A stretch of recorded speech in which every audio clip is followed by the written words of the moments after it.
വളരെ സന്തോഷകരമായിട്ട് ഒരുപാട് മനുഷ്യന്മാർ നിലനിൽക്കുന്ന ഈ ഒരു ബീച്ചിൽ പരിസരത്ത് വെച്ചിട്ട് ജീവിതത്തിലെ 4 സ്തംഭങ്ങളാണ് എനിക്ക് നിങ്ങളോട് പറയാനുള്ളത്. അതിൽ ആദ്യത്തെ സ്തംഭം എന്ന് പറഞ്ഞാൽ നമ്മുടെ ആരോഗ്യമാണ്. ഈ ആരോഗ്യത്തിൽ നമ്മൾ ശ്രദ്ധിക്കേണ്ട അതിൻ്റെ തൂണുകൾ എന്ന് പറയുന്നത് ഒന്ന് നമ്മുടെ ശരിയായ രീതിയിലുള്ള ഒരു ആരോഗ്യപരമായിട്ടുള്ള ഭക്ഷണം കഴിക്കുക, നന്നായിട്ട് ജലാംശം, മൂന്നാമത്തെ നല്ല എക്സസൈസ്. നമ്മുടെ ജീവിതത്തിൻ്റെ നിലനിൽപ്പിന് വേണ്ട രണ്ടാമത്തെ സ്തംഭം നമ്മുടെ മനസ്സാണ്. നമ്മുടെ മനസ്സിൻ്റെ ആരോഗ്യത്തിന് നമ്മൾ ചെയ്യേണ്ടത് ഒന്ന് നമ്മൾ യാത്ര ചെയ്യുക എന്നുള്ളത്. അപ്പോൾ നമ്മൾ ഈ ബീച്ചിൽ വന്നത് ആ ഒരു ടൂറിൻ്റെ ഭാഗമായിട്ടാണ്. അത് നമുക്ക് എന്താവും, അത് നമുക്ക് മൈൻഡിന് നല്ല പവർ നൽകുന്ന കാര്യമാണ്. രണ്ടാമത്തെ അതിനുവേണ്ടി നമ്മൾ ചെയ്യേണ്ട ഒരു കാര്യം മെഡിറ്റേഷനാണ്. മനസ്സിൻ്റെ ഒരു മൾട്ടി വൈറ്റാമിനായിട്ട് പ്രവർത്തിക്കുന്ന ഒരു സംഭവം എന്താണെന്ന് അറിയോ? നല്ല വായനയാണ്, റീഡ്.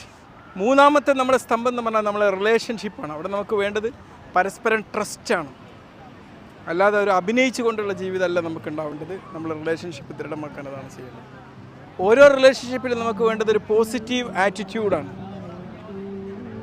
മറ്റൊരാൾ എങ്ങനെയാണോ അങ്ങനെ അവരെ നമ്മൾ ആക്സെപ്റ്റ് ചെയ്യുക എന്നുള്ളതാണ് അതിൽ നമ്മൾ ആദ്യമായിട്ട് ചെയ്യേണ്ടത്. മൂന്നാമതായിട്ട് നമുക്ക് വേണ്ട ഒരു പഞ്ചസ്തംഭത്തിലൊന്ന്, നമ്മുടെ 4 സ്തംഭങ്ങളിലൊന്ന് നമ്മുടെ വെൽത്താണ്, നമ്മുടെ ധനം.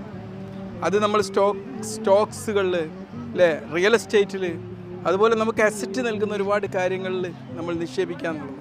ഈ 4 സ്തംഭങ്ങളും യഥാർത്ഥ രീതിയിൽ നമ്മൾ പരിപാലിക്കുകയാണെങ്കിൽ നമ്മുടെ ജീവിതം അടിപൊളിയാവും.